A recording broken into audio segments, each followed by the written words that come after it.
હા બોલ વિધિ, શું કરે? હું કામ કરું જો, કપડા વાળાને બાકી છે, હજી કચરા પોતા બધું જ કામ બાકી છે. આંતા ફઈની એની માસીનો છોકરો ને એની છોકરાની વહુની બેન અને એનો દેરાણી આવ્યા હતા આપણે ઘર. બોલ કરવા નથી દેતી એટલે વાહન ઉતકવાના બાકી છે. ઊભી રહ્યા દે. હા તાર હા બોલ તને તું તારું હું સાંભળું છું. હા વાસણ તો ઉટકી નાખું ને. તે ઉટકા વાસણ હજી પડ્યા છે એમને રાત નહીં પડ્યા છે ને. હા બોલ ને પણ તને તો તાર દેખાવ તો શું આટલી મોટી દેખાતી નથી તને ફોનમાં? જો તો ખરી લી આ તે શું તારજી આખો દી નવરી શું કઈ કામ કરતા કરતા વાતો કરવાની હોય ને. આજે તાર મન કપડાનો ઢગલો પડ્યો આખો હું તેલવાનો. હા કામ પતી ગયું તારે બધું? તને ખબર સામુ બેન છોકરી તો બાપા માથે મારે એવી છે. આખું કોઈ કર્યું નહીં, આમ સોફા પર બેહી રહ્યા આમ તાની જઈને બાપાને ઘર હોય કામ કરું છું. એ દેખાતું નથી તને? તે શું કરો છો?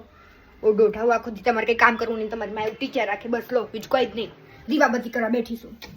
હા કરના જે તું દીવાબત્તી હો ભગવાનને નહીં. હા કપડા મૂકવી દઉં હો. એટલે મારે બધું કામ પતી ગયું નિરાત. હવે કઈ કામ બાકી નથી, બધું જ થઈ ગયું. સારું હાલ તારે હવે ફોન મૂકું હો. આમાં તાર માસીને ફોન કરવાનો છે. મેં નવો હાલ તો બતાવ તો ખરી તાર માસીને વિડીયો કોલ કરીને. હા હો ને મૂક બાય.